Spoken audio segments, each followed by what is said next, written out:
এই যে জুতা দিয়ে মারাটা ভাই যারা বলতেছে আইসা মিডিয়ার সামনে এইটা ঠিক না, আইনকে হাতে তুলে নেওয়া ঠিক হয় না। তো যে কোনো তত্ত্বাবধায়ক সরকারের চেয়ে বর্তমান সরকার একটা বাজে সরকার হিসেবে প্রমাণিত হয়েছে। এদিকে এবার ডক্টর ইউনূসের উপর কেঁপেছে সবাই। গতকাল মুক্তিযোদ্ধা নুরুল হুদাকে জুতা পেটা করে গ্রেপ্তারের পর আজকেও খারাপ অবস্থা। দেশে এবার কি হবে সবকিছুই দেখতে পারবেন এই সম্পূর্ণ প্রতিবেদনে। এখানে আমরা দেখতে পাচ্ছি লক্ষ লক্ষ আওয়ামী লীগ কর্মীরা রাজপথে অবস্থান নিয়ে তারা কিন্তু ভয়ঙ্কর তাণ্ডব লীলা চালাচ্ছে সবকিছু। মানে একজন মানুষ, একজন নেতা কতদিন পর্যন্ত প্রধানমন্ত্রী হিসেবে থাকতে পারবেন, কয় মেয়াদে থাকতে পারবেন, এটা নিয়ে রাজনৈতিক দলগুলোর মধ্যে ব্যাপক বিরোধ তৈরি হয়েছে। রাজনৈতিক দলগুলো বিভিন্ন রকমের কথা বলছে। জাতীয় নাগরিক পার্টির কার্যালয়ের সামনে ককটেল বিস্ফোরণে ঘটনা ঘটেছে, এতে 4 জন আহত হওয়ার খবর পাওয়া গেছে। আবারও জাতীয় নাগরিক পার্টি অর্থাৎ এনসিপির অফিসকে লক্ষ্য করে ককটেল বোমা নিক্ষেপের ঘটনা ঘটছে। আজকে কি ন্যাক্কারজনক ঘটনা আপনারা দেখেছেন। সেই মুক্তিযোদ্ধা হুদা সাহেব, তিনি প্রধান নির্বাচন কমিশনার, বিএনপি জামাত জোটের লোকেরা তার বাড়িতে যেয়ে তাকে অপমান করেছে। বৈশ্বিক পরিস্থিতিতে শেখ হাসিনা দেশে ফেরার সম্ভাবনা উজ্জ্বল হচ্ছে। কাকতালীয় ব্যাপার হচ্ছে ইউনূস সরকারের দুজন উপদেষ্টার স্বামী অপহৃত বা গুমের শিকার হয়েছিলেন। রিজওয়ানা হাসান যেমন টর্চার সেলে তার স্বামীকে নিয়ে যাওয়া হয়েছে এমন অভিযোগ তুলেছিলেন, ফরিদা আক্তারের স্বামী ফরহাদ মাজহার অভিযোগ তুলেছিলেন ভারতের দিকে। ডক্টর ইউনূস অনেক খ্যাতিবান মানুষ, কিন্তু তার সরকারে কিছু কিছু বিষয় এমন একদম মাঝামাঙ্গা বিষয় তাদের, মানে এটা আসলে সরকারের দেশে আছে কিনা না আছে এটা বোঝা মুশকিল। বিশেষ করে এই যে মব জাস্টিস চলতেছে আমাদের দেশে, সরকারের ভূমিকা একটা রহস্যজনক ভূমিকা। হ্যাঁ, ডক্টর ইউনূসের ভূমিকা বর্তমানে রহস্যজনক অবস্থানে রয়েছে। আর এইদিকে দেশের মধ্যে অনেক তুলপাড় ঘটনা ঘটে। একদিকে সমন্বয়কদের উপর প্রভাব পড়ে, অন্যদিকে আন্তর্জাতিক বিভিন্ন চাপ বাংলাদেশের মধ্যে সরাসরি আসে। গতকালকে আপনারা দেখেছেন যে মুক্তিযোদ্ধা নুরুল হুদাকে জুতা পেটা করে গ্রেপ্তার করা হয়েছিল, এবং এই বিষয়টাকে কেন্দ্র করে আওয়ামী লীগ কর্মী থেকে শুরু করে দেশের যারা সাধারণ জনগণ রয়েছে এদের মধ্যে অনেকে এইটার বিপক্ষে কথা বলে, আবার এইটার পক্ষে কথা বলে, এবং এই বিষয়কে কেন্দ্র করে অনেকে তুলপাড় ঘটনাও ঘটায় যে কেন একজন মুক্তিযোদ্ধাকে জুতাপেটা করা হবে, গ্রেপ্তার করা হবে। দর্শক শ্রোতা, এই বিষয়গুলো পর্যালোচনা করে আমরা অনেক তথ্য এবং ভিডিও পাই। আজকেও কিন্তু অনেক ঘটনা হচ্ছে রাতের বেলা, এবং সর্বশেষ ডক্টর ইউনূসের কি হয়, সমন্বয়ক উপদেষ্টা তাদের কি হয়, তাদের কার্যালয়ের সামনেও কিন্তু একটা ঘটনা ঘটেছে, সেইটাও দেখতে পারবেন এই একটি ভিডিওতে। আপনারা সম্পূর্ণ ভিডিওটি ধারাবাহিক কন্টিনিউ করবেন। আসুন আমরা কথা বাড়াচ্ছি না, আমরা সরাসরি ভিডিওর মূল আলোচনায় চলে যাচ্ছি। এই যে জুতা দিয়ে মারাটা ভাই যারা বলতেছে আইসা এই যে মিডিয়ার সামনে এইটা ঠিক না, আইনকে হাতে তুলে নেওয়া ঠিক হয় নাই, ওরাও কিন্তু জানেন মনে মনে খুশি। বন্ধু বান্ধব যখন চা খাইতে আড্ডা মারতে বসে তখন কিন্তু বলে যে একদম জায়গা মতো দিচ্ছে, ঠিক করছে, ওটা বলে। কিন্তু আসলে মিডিয়ার সামনে একরকম বলতে হয়, ভিতরের কথা তার বলা যায় না। নুরুল হুদা, আরে হুদার কাহিনী জুতার মালা দিয়ে শেষ হইল। দি এন্ড হইল জুতার মালা দিয়ে। দি এন্ড কেন বলতেছি? মামলা চলবে, জেলখানায় যাবে, বিচার হবে, অনেক কিছুই তো হবে এরপরে, তাই না? কিন্তু মানুষের মধ্যে কিন্তু গেঁথে থাকবে ওই জুতার মালাটাই। এরপরে কি হবে না হবে এটা নিয়ে কিন্তু আর বেশি মানুষের মাথা ব্যথা থাকে না। আমরা এমন অনেক মামলা দেখছি, যেমন ওই যে মেজর সিনহা হত্যাকাণ্ডের যে আসামি, শুনছি তার ফাঁসি হয়ে গেছে। আদৌ তার ফাঁসি হয়েছে কিনা, কি অবস্থায় আছে, এগুলা নিউজ টিউজ আমরা পাই না। তার মানে কি, জুতার মালাটাই এখন আসল। এটাই দি এন্ড হয়ে গেছে ওনার জীবনের, এটাই মানুষের চোখে লেগে থাকবে, এটাইতেই উনি শেষ হয়ে গেলেন। আহারে জীবন! ঢাকা বিশ্ববিদ্যালয়ের নাম করা ছাত্র, কিন্তু লেখাপড়ায় খুব ভালো ছিল। এরপর চলে গেছে লন্ডনে, ওইখানেও লেখাপড়া দারুণ। তারপরে চলে গেছে রাশিয়ায়, রাশিয়াও তো লেখাপড়া করছে। তারপর আইসা একটা BMW পাইছে শেখ হাসিনার কাছ থেকে। তারপর উনি হয়ে গেছেন নির্বাচন কমিশনার। উনার আমলে যে নির্বাচন হয়েছে, আর উনি মিডিয়াতে আইসা যেভাবে কথা বলতো, একেবারেই পুতুলের মতো, একটা পুতুল মনে হইতেছে কেউ পিছন দিক দিয়া চাবি দিয়ে দিছে, তোতা পাখিরে যা শিখাই দিছে তাই বলতেছে। বুঝাই যাইতো ওনার চেহারা কিন্তু কোনো অভিব্যক্তি চেঞ্জ হইতো না, একই রকম থাকতো। ঠিক যেমন এই জুতার মালা দেওয়ার পর হয়েছে, দেখেন জুতার মালা দেওয়ার পর এই চেহারাটার সাথে, আর এই যে নির্বাচনের যে ঘোষণা দিত উনি যে আওয়ামী লীগ জয় হয়েছে, ওই ঘোষণার সাথে ওই চেহারা আর এই চেহারা, জুতার মালা চেহারা, দুইটা পাশাপাশি রাখেন, একই রকম অভিব্যক্তি, কোনো চেঞ্জ নাই কিন্তু ওনার মধ্যে। এখন প্রশ্ন হচ্ছে যে আমি বলতেছি, খুশি হইতেছি উনার গলার মধ্যে জুতার মালা দেওয়াতে, এতে কিন্তু আমি বুদ্ধিজীবীর লিস্ট থেকে নাম কাটা পড়তেছে আমার। আমি যদি বুদ্ধিজীবী হইতে চাই, আমার বলা উচিত মব জাস্টিস ঠিক না, এভাবে জুতার মালা দেওয়া ঠিক হয় নাই। আর শুধু মালা দেয় নাই তো ভাই, গালের মধ্যে জুতাও মারছে। মালা দেওয়ার পর ওনার চেহারা যেমন, জুতা মারার পরও ঠিক একই চেহারা ছিল, ওনার ভিতরে কোনো চেঞ্জ ছিল না।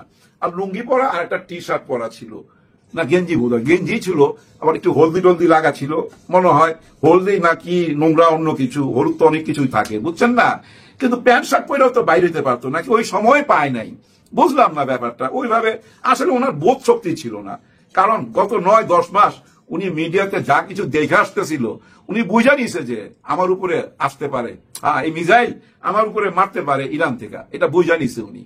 বুঝে নিয়েই কিন্তু মানসিক প্রস্তুতি ছিল ওনার, যার জন্য দেখেন ওনার চেহারার কোনো চেঞ্জ নাই, একই রকম অভিব্যক্তি তাকায় রয়েছে, ঠিক যেভাবে ওই যে ঘোষণা দিত আওয়ামী লীগের জয়, সব জায়গায় জয়, আর ওনাকে সাংবাদিকরা প্রশ্ন করারও সাহস পাইতো না। যে একজন যদি বলতো না একদম সুষ্ঠু নির্বাচন হয়েছে সারা বাংলাদেশে, এভাবে বইলা উনি ভিতরে চলে যাইতো মানে কি ওই BMW নিয়ে বাসায় চলে যেত, ওই BMW দিয়ে আবার বাজারও করতো।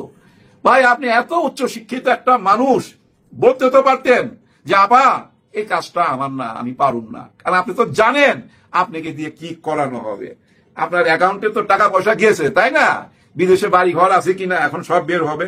উনি কিন্তু একা ধরা পড়েন নাই, গতকাল রাতে আরো 2 জনকে ধরছে, ওই যে 14তে যে নির্বাচন করাইছে, 18তে যে নির্বাচন করাইছে, 18তে হুদা সাহেবই ছিল, আবার 24-এ যে করাইছে, এই 3 জনই কিন্তু আমার মনে হয় পালাইতে পারেনি, 2 জন তো অ্যারেস্ট হয়েছে, হুদা সাহেব আরেকজন। এই মামলাটা করছে 5 জন লোক, একজনের নাম মনে আছে, ওনার নাম সালাউদ্দিন খান। ভাই বিএনপি কে ধন্যবাদ দিতে হবে, বিএনপি থেকেই কিন্তু এই মামলাটা হয়েছে, বিএনপির পক্ষ থেকে মামলাটা করা হয়েছে। রাতে 11টার দিকে এনসিপির কেন্দ্রীয় কার্যালয়ে, এনসিপি জাতীয় নাগরিক পার্টি বাংলা মোটরে, ঢাকার বাংলা মোটরে, সেখানে একটা ককটেল বিস্ফোরণের ঘটনা ঘটেছে এবং সেখানে 2-3 জন আহত হয়েছে। এবং এই ককটেল বিস্ফোরণ পরে রাত 12টায় এনসিপির একটা বিক্ষোভ কর্মসূচি ছিল এবং এনসিপির আলোচিত নেতা যিনি হচ্ছেন নাসিরউদ্দিন পাটোয়ারি তখন নাম ছিলেন, তার সাথে 50-60 জন লোক ছিল। আমরা শুরুতেই বলে নেই, এনসিপির আমরা প্রচুর সমালোচনা করি, সমালোচনা করার যে কারণগুলো আছে তার মধ্যে অন্যতম হলো এনসিপি আমাদের আশা ভরসার জায়গায় আঘাত করেছে। আশা ভরসার জায়গায় কি, আপনি যদি আমাকে সরাসরি প্রশ্ন করেন, আমাদের অনেক ফলোয়ার, আমরা লাইভে গেলে পূর্ণিয়ার খোঁজ, পূর্ণিয়ার ভিউ ফেসবুক পেজে আমরা যখন লাইভে যাই বা ইউটিউবে আমরা কথা বলি, অনেকেই বলে যে, প্রথম বলে যে তুমি এর দালাল, তুমি তার দালাল, কখনো আওয়ামী লীগের দালাল বানায়, কখনো বিএনপির দালাল বানায়, 2 দলের দালাল বানায় দেখবেন। আর কখনো কোনো প্রশ্ন করে যে আপনি আসলে কোন দল করেন। আপনারা যদি ক্লিয়ার জানতে চান আমি বলি, বাংলাদেশে দেখতে বয়স যতটুকু আছে আমাদের, আমরা মধ্যবয়সী মানুষ, এবং আমরা আওয়ামী লীগ বিএনপির শাসন একাধিকবার দেখেছি, জামাতে ইসলামী শাসনও দেখেছি, কেন দেখেছি কিভাবে দেখেছি সেটাও বলবো। এবং এখন প্রশ্ন করলে আমি বলবো আওয়ামী লীগ বিএনপির যেই শাসন আমরা দেখেছি সেই শাসন ঘুণাক করে আর চাই না। বিএনপি শাসন দুঃশাসন, আওয়ামী লীগের শাসন দুঃশাসন। আওয়ামী লীগ এবার চূড়ান্ত দুঃশাসন করেছে, বিএনপিও সুশাসন করেনি বাংলাদেশে, এটা যে কোনো পাগলও সমর্থন করবে। 2 দলই দুঃশাসনের প্রতিযোগিতা করে এবং সেই দুঃশাসনের দেশ শাসক হিসাবে আর এই 2 দলকে আমি চাই না। আমাকে যদি ব্যক্তিগতভাবে প্রশ্ন করেন কি চান, হ্যাঁ এই 2 দলের এখনো যদি বোধোদয় হয়, তারা যদি সুস্থ প্র্যাকটিস করে, যেমন এবার বিএনপি দিয়ে মনে হচ্ছিল তারেক রহমানের কথাবার্তা ডেলিভারি চেঞ্জ হয়েছে, সে যদি তার দলকে সেভাবে কন্ট্রোল করতে পারে, ভবিষ্যতে মানুষ যেরকম পরিবর্তন হয়, দল যদি শুদ্ধ হয়, সেটা ভিন্ন বিষয়। কিন্তু এখনকারও যদি সরাসরি প্রশ্ন করেন, আমি বলবো আওয়ামী লীগ বিএনপি চাই না, জামাতে ইসলামী চান, জাতীয় পার্টি চান, জাতীয় পার্টিতে প্রশ্নই ওঠে না। জামাতে ইসলামী চাই না, জামাতে ইসলামী 4 দলীয় জোট সরকারে খুব শক্তিশালী ভাবেই ছিল, সরকারের মধ্যে সাংঘাতিক প্রভাব ছিল, এবং আমরা তখন বলতাম, নিউজ করতাম, জামাত প্রভাবিত হয়ে এই সিদ্ধান্ত নিচ্ছে বিএনপি। জামাত 2টা বড় দায়িত্ব ছিল, সমাজ কল্যাণ মন্ত্রণালয় এবং শিল্প মন্ত্রণালয়। বলেন তো দেখি আজকের দিনে যে এই 2 মন্ত্রণালয়কে দেখা যায়, দুর্নীতি বলেন, অনিয়ম বলেন, লুটপাট বলেন, সেগুলো তো জামাতের সময় একই জায়গায় ছিল, জামাত এটার কোনো পরিবর্তন করে আসতে পারেনি। ওই 2 মন্ত্রণালয় যদি বলি, দেশ পরিচালনা বাদ দিলাম, পারে নাই, নাম্বার 1। নাম্বার 2 হচ্ছে ওই মন্ত্রণালয়গুলো যে আরো ভালো কিছু করার, আরো ভালো যে দিতে পারে, সমাজ কল্যাণ মন্ত্রণালয় পুরো দেশের রূপ চেঞ্জ করে ফেলতে পারে, সেরকম কি কিছু জামাত করেছিল? জামাত কি কোনোদিন বলেছে যে আমি এই করতে পারিনি? বিএনপির সঙ্গে তো অনেক বিরোধ হয়েছে, বিরোধের ক্ষেত্রে বলতে পারতো যে আমি তখন এই কারণে পারি নাই, সো দ্যাট আমি এগুলো একেবারেই কোনোভাবেই আস্থা রাখতে পারি না। সেখান থেকে একটা বিকল্প, বাংলাদেশে কেউ একজন এক রাজকুমার আসবে, সেই দেশটাকে মুক্তি দিবে, কিছুটা ক্ষীণ আশা। ধরেন ইমরান সরকার যখন কথা বলে মনে হয়েছিল কেউ একজন কি দাঁড়াচ্ছে, সে আশায় ঘুরে বালি। তারপর এনসিপি একটা 3য় শক্তি আসতে পারতো, একটা 3য় শক্তির সম্ভাবনা ফিল্ড খালি ছিল, ফাঁকা মার ছিল, কিন্তু এনসিপি এসে যা করেছে সে লম্বা ফিস দিতে যেতে চাই না, সেই জন্য এনসিপি কে পছন্দ করি না।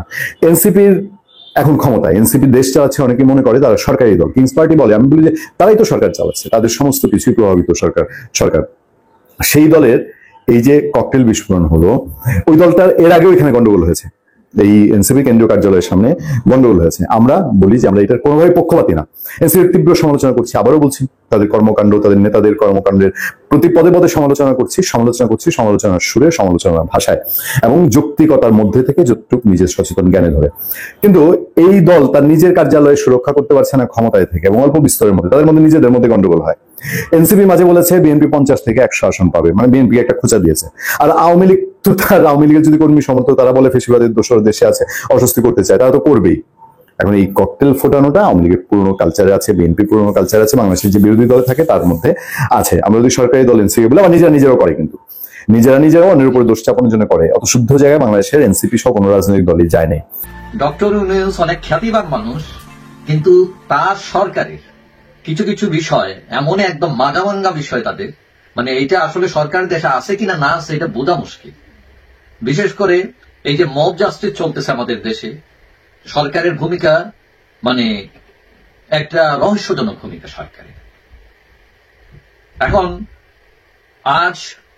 গতকাল রোববার প্রাক্তন প্রধান নির্বাচন কমিশনার নুরুল হুদাকে গ্রেপ্তার করেছে পুলিশ উত্তরা থেকে, এবং আমরা দেখলাম গ্রেপ্তারের আগে একটা ভিডিও যে কিছু লোক তাকে জুতার মালা পরিয়ে অপমানিত করছে, এবং একজন দাড়িওয়ালা লোক যার ভিডিও প্রকাশ্যে এসেছে তার চেহারা, সে নুরুল হুদাকে জুতা দিয়ে মারতেছে তার গালে, এবং সেই দৃশ্য খুবই ভয়াবহ।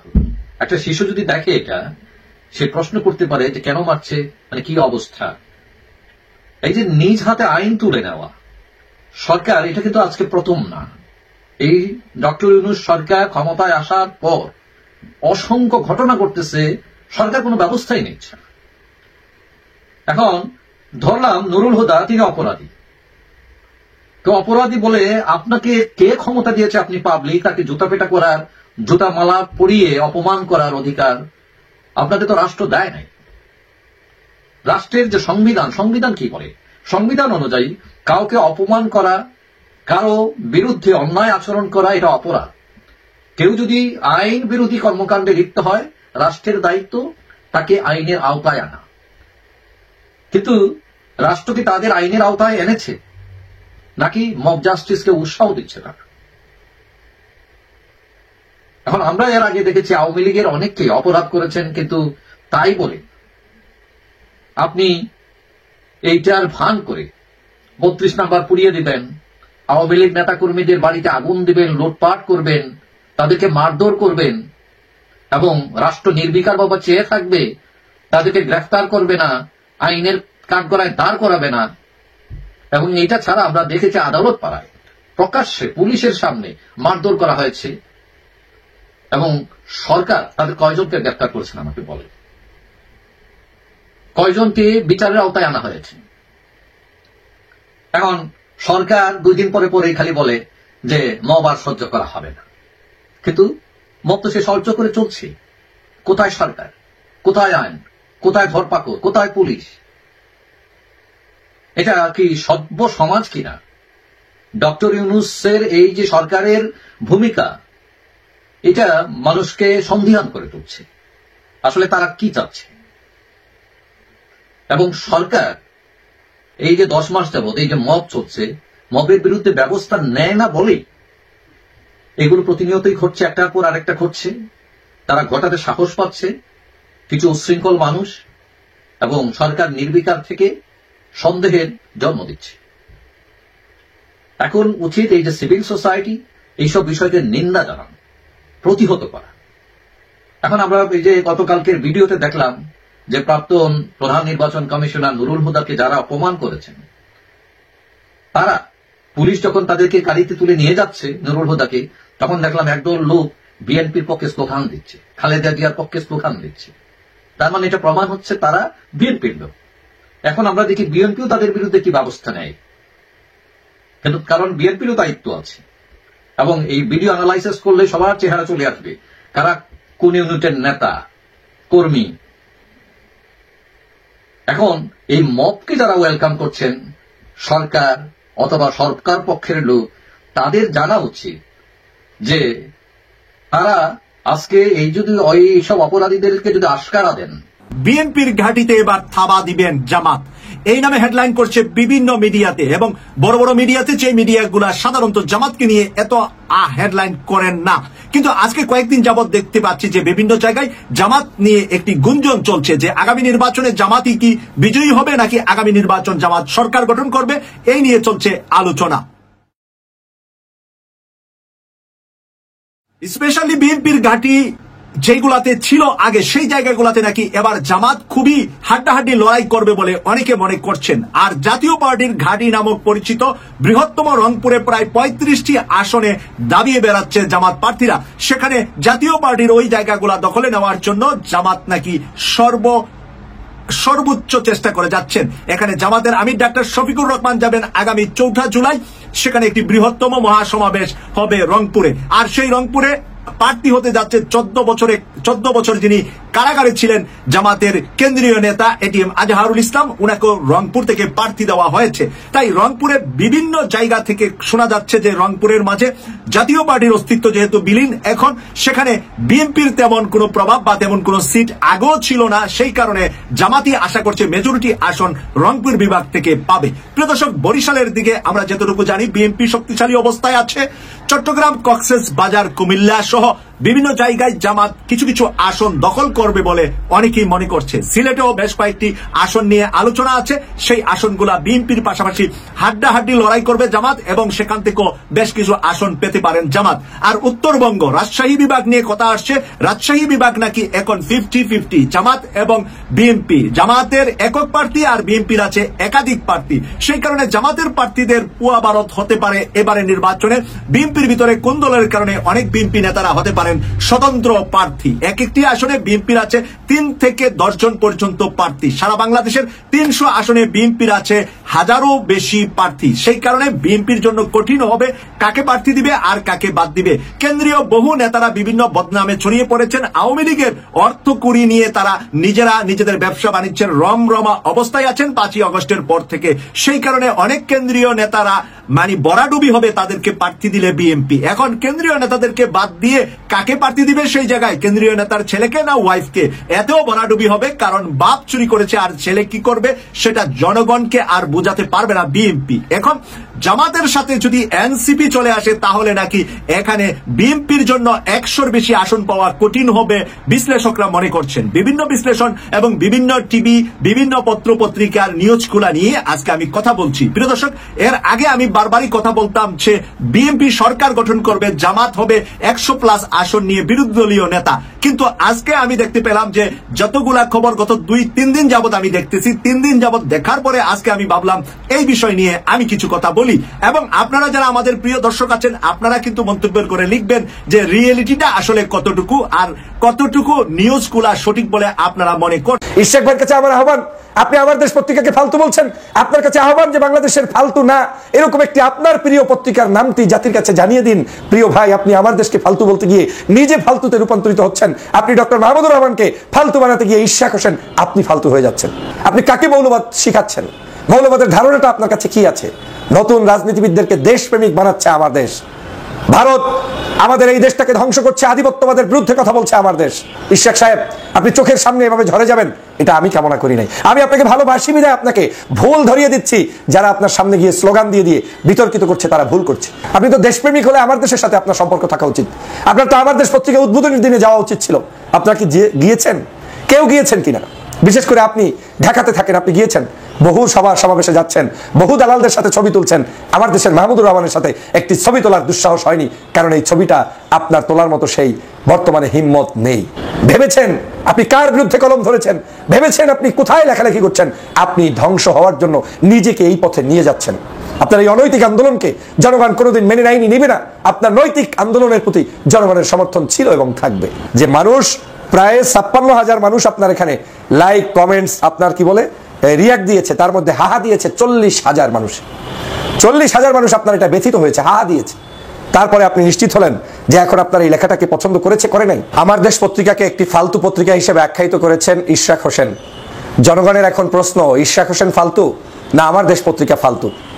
আজকের এই ইশরাক হোসেন তখনই বক্তব্য দিচ্ছেন যখন এই আমার দেশ পত্রিকাটি দীর্ঘ 16 বছর পর্যন্ত জুলুম অত্যাচারের মধ্যে থাকার পরে নতুন করে আবার বাংলাদেশে এই দ্বিতীয় যে বিপ্লব হয়েছে জুলাই বিপ্লবের পরে প্রতিষ্ঠিত হয়েছে এবং জনগণ অন্তত একটি স্বাধীন পত্রিকা তাদের সামনে দেখতে পেয়েছে।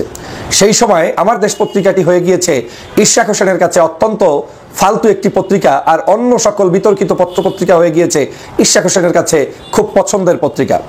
এখান থেকেই অনুমান করা যায় যে আসলে কালের বিবর্তনে কারা কারা দেশপ্রেমিকের জায়গা থেকে আজকে দেশদ্রোহী হওয়ার পথে রওনা করেছে, কারা কারা দেশের মধ্যে থেকে দেশপ্রেমিকের পরিবর্তে দালাল হওয়ার পথে রওনা দিয়েছে, সেটা এই সকল বক্তব্য দেখলেই মনে হয়। আপনারা নিশ্চয়ই জানেন বাংলাদেশের এই সময়ে সবচেয়ে জনপ্রিয় ব্যক্তি এবং জনপ্রিয় পত্রিকা যারা সংবাদ জগতের জন্য সবচেয়ে ভালো নিউজ কভার করছেন সেটা হচ্ছে ডক্টর মাহমুদুর রহমানের নেতৃত্বে আমার দেশ পত্রিকা। আজ এই মাহমুদুর রহমানকে যখন জুলুম করেছে, অত্যাচার করেছে, জেল খেটেছে, এবং সেই সময় আপনারা জানেন যে আওয়ামী লীগ সরকারের তত্ত্বাবধানে তার উপরে কুষ্টিয়াতে হামলা করা হয়েছিল পর্যন্ত, তারপরেও মাহমুদুর রহমান দমে যায়নি। যখন শেখ হাসিনার আশেপাশে সব সংবাদপত্রের জগতের লোকগুলো এসে ঘুরঘুর করত, তখন মাহমুদুর রহমান এককভাবে শেখ হাসিনার বিরুদ্ধে কলম ধরেছেন, লিখেছেন, লড়াই করেছেন এবং জীবনের শেষ প্রান্তে এসেও সেই কাজটি করেছেন। 5ই আগস্টের পরে মাহমুদুর রহমান বাংলাদেশে এসে তিনি প্রথমেই বলেছেন যে তিনি কোনো ক্ষমতা, তিনি কোনো নির্বাচন, তিনি আগামীতে কোনো স্বপ্ন এগুলো নিয়ে আগাচ্ছেন না। একটাই স্বপ্ন, আমার দেশ পত্রিকাটাই হচ্ছে তার জীবনের শেষ ইনিংস। তাহলে তার স্বার্থটা কোথায়? তিনি তো কাউকে উত্থান কিংবা পতনের জন্য কাজ করছেন না, বরং মাতৃভূমি রক্ষার জন্য তার আন্দোলন। সেই মাহমুদুর রহমানের পত্রিকা আমার দেশ পত্রিকাকে ইশরাক হোসেন আপনি একজন বর্তমান প্রজন্মের নেতা হয়ে ফালতু আখ্যায়িত করে আবার ফেসবুকে পোস্ট করবেন, এটা চরমভাবে বাংলাদেশের জনগণকে ব্যথিত যেমন করেছে, আপনার রাজনৈতিক অঙ্গনেও দেউলিয়া শুরু করে দিয়েছে। আপনি যে পোস্টের মাধ্যমে কতগুলো প্রশ্ন তুলেছেন, এখানে এমনভাবে আপনি লিখেছেন মনে হয় যেন আমার দেশ পত্রিকাটি আপনাকে শেষ করে ফেলেছে। আপনি ভুল করলে আপনাকে স্মরণ করিয়ে দিবে পত্রপত্রিকা, আমি ভুল করলে আমার বিরুদ্ধে রিপোর্ট করবে পত্রপত্রিকা, কিচ্ছু যায় আসে না। পত্রিকার কাজ পত্রিকা করবে, আপনার কাজ আপনি করবেন, কিন্তু আপনি এটাকে এভাবে থ্রেট দিয়ে দমিয়ে রাখতে পারেন না। তার মানে প্রমাণ হয় আজ যদি এই অবস্থা হয় তাহলে আগামীকাল আপনার দৌরাত্ম্য যত বাড়বে তত এই পত্রিকার উপরে কতটা হিংসুটে হবেন সেটা আপনি প্রকাশ করে গিয়েলেন। দর্শক, জনগণের জন্য স্বস্তির খবর, সুখবর, জনগণের জন্য আনন্দের খবর, একটু সেলিব্রেশনের খবর। যে আপনারা জানেন সাবেক সিইসি নুরুল হুদাকে জনগণ উত্তম মাধ্যম দিয়ে পুলিশে দিয়েছে, তো পুলিশ কিন্তু গ্রেপ্তার করেছে। যদিও স্বরাষ্ট্র উপদেষ্টা বলেছেন যে এই মব কাম্য নয়, আইন নিজের হাতে তুলে নেবেন না, কিন্তু জনগণ পুলিশের হাতে তুলে নিয়েছে। এখন পুলিশ 10 দিনের রিমান্ডে নিতে চায়। এর মধ্যে খবর বেরিয়েছিল যে আরেক সাবেক সিইসি হাবিবুল আউয়াল তিনিও নাকি গ্রেপ্তার হয়েছেন, যদিও স্বরাষ্ট্র উপদেষ্টা বলছেন যে না, এই খবর ঠিক নয়। যদিও সহজেই অনুমেয় যে জনরোষের শিকার হয়েছে। দেখেন, এই কথাটা একটু ক্লারিফাই করে নিই। নুরুল হুদার ক্ষেত্রে যেটা ঘটেছে এটাকে কেউ মব বলবেন না, আর মব বললে ওই মবকে আমরা গ্লোরিফাই করবো। এটা বিপ্লব, এটা বিপ্লবের পার্ট। এভাবে হাসিনা পতন হয়েছিল, ফেসিবাদের পতন হয়েছিল। এটাকে বলা যায় জনরোষ। মব এবং জনরোষ এক নয়। এই দুষ্কৃতিকারীদের এভাবে জনগণ ধরবে, জুতার মালা পরাবে, ডিম মারবে, এটা জনরোষ। জনরোষকে কারা মব বলে এদেরকে কিন্তু আমরা চিনে রাখছি, এদেরকে চিহ্নিত করছি। এরা সবটা আওয়ামী লীগের, এদের মধ্যে আওয়ামী প্রেম রয়েছে। অতএব জনরোষ এবং মব এক নয়। নুরুল হুদার ক্ষেত্রে যেটা ঘটেছে সেটা জনরোষ, মব নয়। আর মব বললে ওটা বিপ্লবের পার্ট। ওই মব আমরা হাসিনার বিরুদ্ধে ঘটিয়েছি, ওই মব আমরা হাসিনার মন্ত্রীদের বিরুদ্ধে ঘটিয়েছি, পুলিশের বিরুদ্ধে ঘটিয়েছি জুলাই আগস্টে। তবে এসব ফাজলামি কথা জনগণকে শিখাবেন না। এবং সরকারও এইসব শব্দ প্রয়োগের ক্ষেত্রে সরকারের দায়িত্বশীল ব্যক্তিদেরও সচেতন হওয়া উচিত। মব এই শব্দটাই এখানে প্রাসঙ্গিক নয়। সরকার বলবে যে জনরোষে পড়েছে, যদিও এই জনরোষ থেকে কোনো অপরাধীকে বাঁচানো এটাও সরকারের দায়িত্ব। সরকারের কাজ হচ্ছে আইনের শাসন নিশ্চিত করা, কিন্তু জনরোষের কোনো অপরাধীর ক্ষেত্রে জনরোষ হোক এটাও সরকার হতে দিবে না, রাইট? কিন্তু মব বলেন কেন? আপনি বলেন জনরোষ, যে জনরোষ আমরা হতে দিবেন না, ওই জনরোষ ভাই আপনারা কইরেন না, আমাদেরকে খবর দিন, এটা বলেন, কিন্তু আপনি মব বলছেন কেন? এই মব শব্দটা কার আবিষ্কার? এটা আওয়ামী আবিষ্কার, এটা ওয়াকারের আবিষ্কার। দর্শক, এখন কাজী হাবিবুল আউয়াল গ্রেপ্তার না হলে গ্রেপ্তার হবেন, এটা আমরা বুঝি।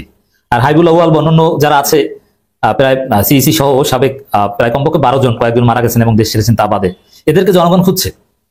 জনগণ পেলে এরকম জয় বাংলা করে দিবে, তারপরে পুলিশ ঠিকই 10 দিনের রিমান্ড চাইবে, যেটা নুরুল হুদার ক্ষেত্রে ঘটেছে।